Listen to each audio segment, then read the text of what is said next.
Bismillahirrahmanirrahim. Assalamu alaikum viewers. This is the first program we are doing on leaders, on young entrepreneurs. Basically, the name of the program is Leaders Create Leaders under the banner and platform of Lahore Chamber of Commerce Web TV.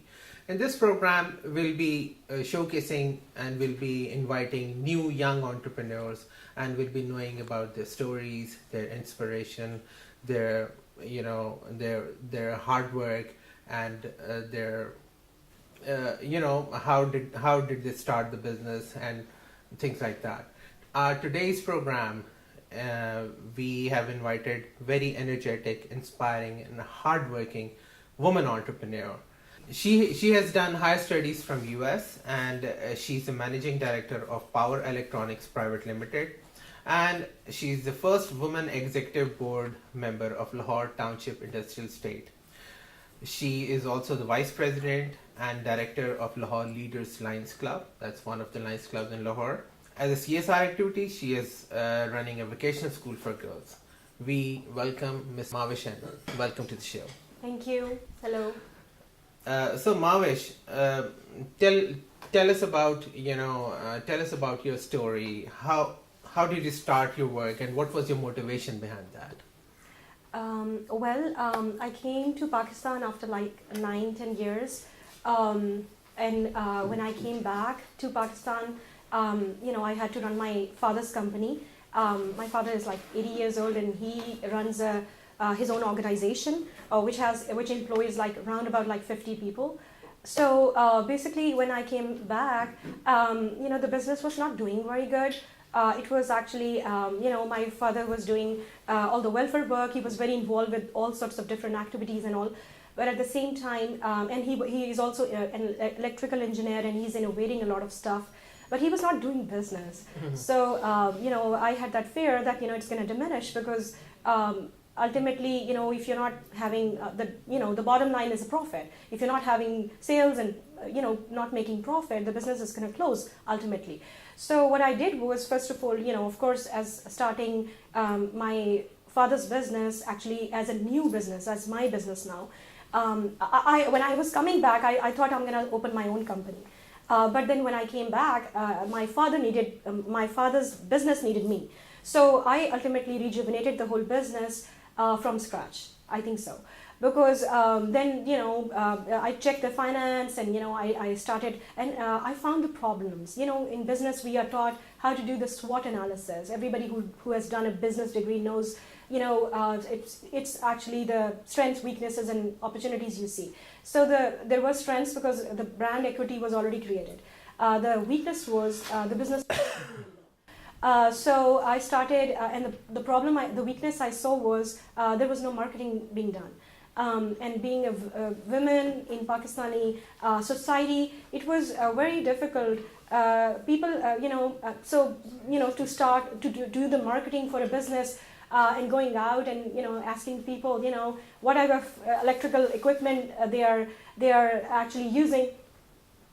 People take it both ways. Some people were very proud of, oh, good job, you're doing this great thing for your father, and there were other people, a set of people who were saying, oh, why do you have to do that? You're a woman, and in the society, women usually don't do that. Ultimately, yeah, but Mavish, tell me one thing. Like, whenever we have this perception of women entrepreneurs, whenever we think of women entrepreneurs in Pakistan especially, we have the perception of that a woman entrepreneur can only do a few particular things, like they are into fashion designing, they are into jewelry designing. But as in your case, you're doing quite non-traditional, business as far as women entrepreneurs are concerned in Pakistan. You are into electrical panels manufacturing, right? Yeah. So how do you see that? Well, we live in 21st century, and especially if you're coming from somebody has to break the glass ceiling. Somebody has to break that perception that women can do this. Everybody, I think so, and that's the message from this platform I want to give to the women. is that there is no such thing as women job. Every woman is capable, and your parents teach us, and they give you equal opportunity as your as a brother. Like my parents gave me the same opportunity, so why should I say I can do this? Because there is no such thing as that. Right. We make all these beliefs which actually set us back. But it's quite inspiring actually. Like you are doing a lot of work at the same time. You are doing your business. You are doing your CSR activity. You are also involved with Lions Club, and you are also involved with business politics. That is, your executive board member of the Lahore Township Industrial. How do you manage your time? I mean, how do you do all these work? How do you manage time? Well, you have to always prioritize your activities. Right. I get a lot of different invitations from I mean, different. choti si nanni si jaan. How do you manage all this? Well, it's funny, but you in life, if you really want to do something big, always prioritize yourself. What exactly you believe in, and really you can scrap all the stuff which you're not from heart, you're not convinced. So I get all these invitations from people, and get involved with this women thing, this thing and that thing. But to be honest, I only get involved in stuff which I really feel from my heart. So but I'm really proud of all the activities which you just mentioned in the the Lions Club, and the chamber, and all the vocational school which my dad actually started it, and I'm running that school. But at the same time, you really have to prioritize your activities in life. So Mavish, tell me, who was your inspiration or motivation behind all your work? well, Faisal, in life, you get different motivations at different. We are always changing, and in life you have so many different people who inspire you. And I think so. As a businesswoman, I'm inspired by a lot of different business leaders. Like I'm really inspired by Sam Walton, who started Walmart. Right. He started off from nothing. And then I'm also inspired by Charles Koch. He started his father's business, the same situation. He his father's business was dying, and he started off, just from scratch kind of deal. And then there are so many, and to be honest, I'm also inspired, of course, every Muslim is. I'm also inspired by Hazrat Muhammad Sallallahu Alaihi Wasallam. Mashallah. He was a trader by profession, and he is such a great inspiration for business, Muslim businessmen. So in life you have so many different motivations, and in some part of your life you become inspired by one. But you should always create those inspirations from for other people to follow. And I think so. I have a lot of different people I'm inspired by, and it's like the environment you grow in. Any Pakistani personality in business? In business, I've been reading Apart about, from me. yeah, I've been reading about Riaz Malik, right? Right. And so I think so. There are different people you get inspired, and we should always keep looking for all these great people and what they do in life, and what stories they have, and that keeps on inspiring you. It's such a great tool to grow. And what do you think this inspiration has helped you in achieving your goals and objectives? Well, I'm still on the road of achieving that. Right. I'm still. But I believe goals and objectives, they keep on changing. Exactly. Yeah. Yeah. So my dream is to become one of those people. Really, all the women and business world can really appreciate, because my ultimate dream is to create opportunities. All right. One more question before I forgot. You studied abroad in US, and you were doing your dream work, your dream job there. Yeah, exactly. And a lot of people, especially Pakistanis, they go abroad, especially in US. They study there, and after studies, they start doing work. But after, when they start working there, they don't come back. Yeah. But you, as I mentioned, that you were doing your dream job there. You studied there. You were well settled there.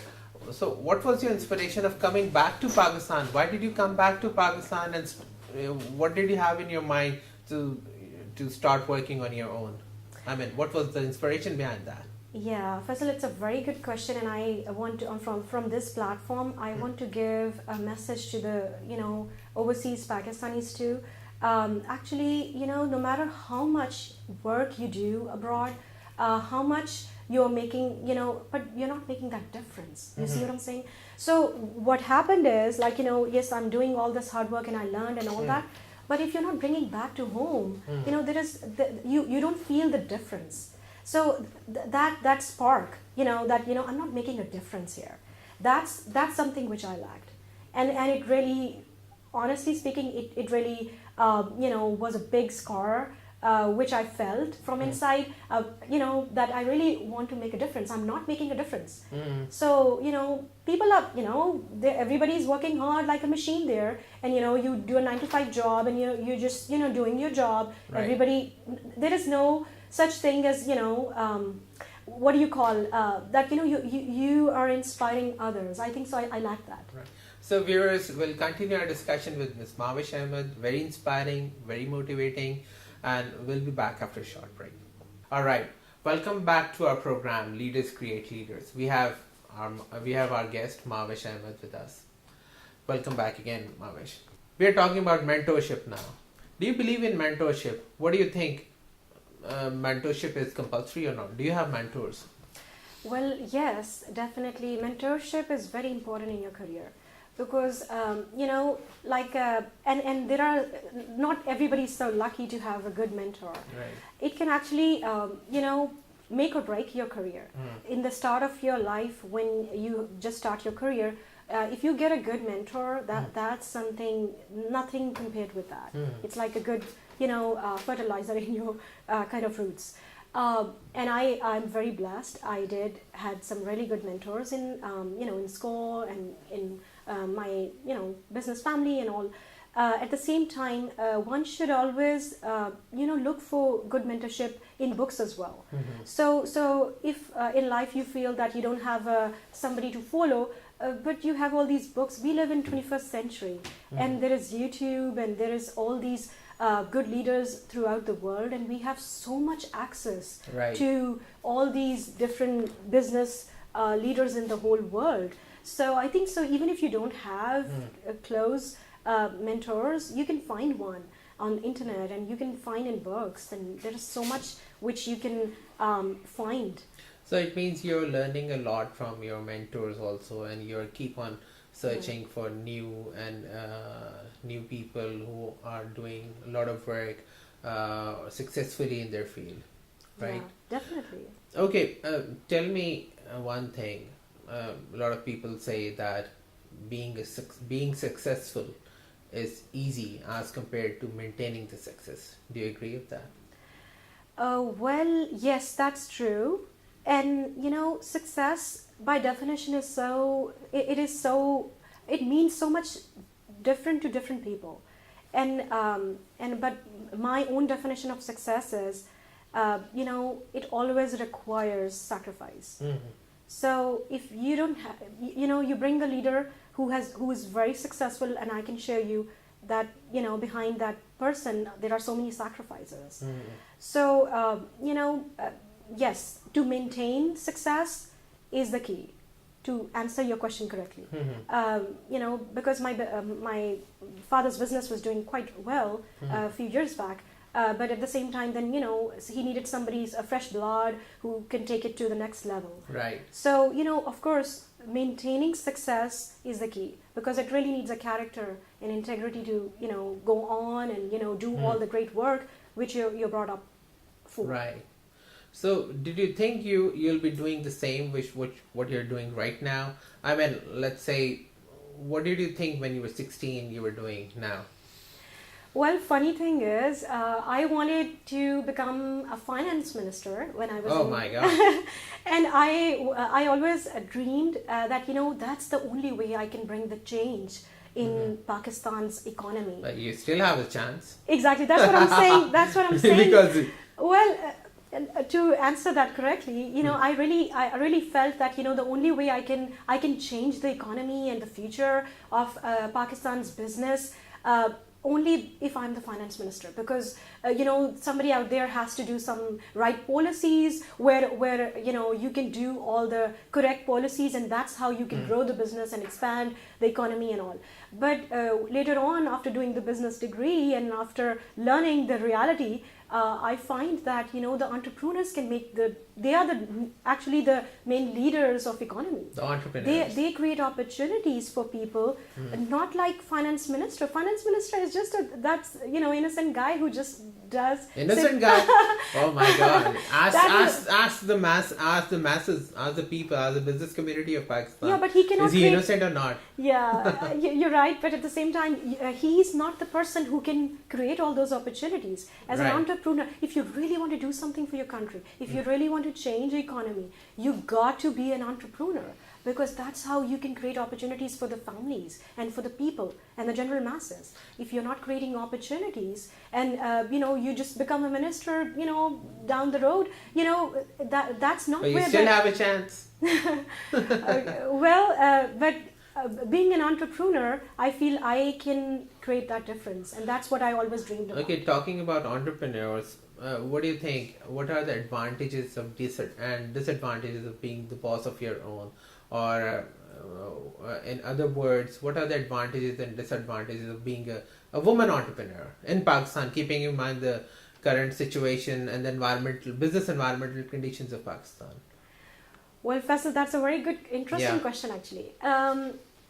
Well, as a business leader, as a boss of my company, I feel that there is nothing like that. This is honestly, this is heaven. because in Pakistan, not many, there is like 2% women who are entrepreneurs, and being the boss of your company, and in my company they're all men. Really you have an advantage to really people are inspired by you, and the only way you can change somebody or change their opinion and make them do what they don't want to do is if you inspire them. And I think so. God has blessed me really that I have one of the best teams in my company. But I think so. That's the way I can inspire them, because I'm doing something very unconventional.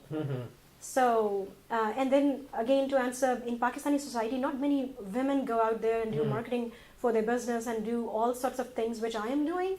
But that also, there is a big positive. And in Pakistan, there is a big movement. It's going to come down the road. It's a girl power. I'm a big supporter of that. Women are doing so much. They're not many, but the one who are doing, they're really doing a quality work. Right.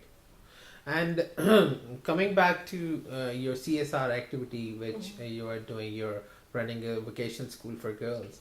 What made you think of running that school? Why vocational school? Why not just primary or the typical education? Yeah, the conventional. Why not that, and why to go for vocational institute? Yeah. Okay. It's actually the demographics of that village also, because there was the TEFTA center only caters men, only for boys. So it's only the training institute which caters the boys' technical skills. There is no such school as for women. So of course that was the demographic of that village, so which had to be taken care of. Okay, you're saying that at your village there is no school, no technical school for girls available. Yeah, there is but I've heard TEFTA is doing a lot of work for women here at Lahore also. But not in my village. All right. So the women, needed that school where they can learn all these skills and they can go out and hang out and do all sorts of training. And in my school, what we are planning and what we are trying to do is not only we are trying to teach them a skill of how to stitch. We are also trying to teach them the entrepreneur skills. So we have computers there, and what our plan is to make them business leaders, business owners. So after their technical education, what they're gonna do is they're gonna open their own business, and they're gonna our dream is to make them totally financially independent. Right. And so they become the new business leaders in from that platform. Right. So that's the dream. But ultimately, again, we really need to create more opportunities for people and overall. Right. So. So viewers, we have Ms. Mavish Ahmed with us, and we'll continue our discussion after a short break. Thank you. Okay, viewers, welcome back to our show, Leaders Create Leaders. We have Ms. Mavish Ahmed with us, so let's continue our discussion with her. All right, Mavish, we were talking about entrepreneurs. We were talking about entrepreneurship in Pakistan, but that's one of my favorite questions. That. I really need to ask a lot of people, but you are right now in front of me. So this is my question: that what do you think, entrepreneurs are born or made? Because according to my research, in US, there was research of this about this question. 75% of the entrepreneurs are born, and according to the research, and 25% are made. What do you think about that? Well, I'm a big believer of training. And right. I really feel that the only way somebody can really create a difference and take the company, their own company to the next level, and you create by training them. Training is huge. You talked about what did I learn. In US, all I learned was in different companies working with different organizations is they train on each and everything. And the moment you train somebody to do something, they feel such an expert on that subject. So yes, to answer your question correctly, entrepreneurs are made. They are groomed. They are carved. They are so much trained to do a certain kind of job. So the business schools have a lot of responsibility to create entrepreneurs. And I feel that responsibility on my shoulders too, because as a business leader, and I feel that the new business leaders need to be groomed. Right. So definitely they are trained. Definitely they are made. Would you what do you say about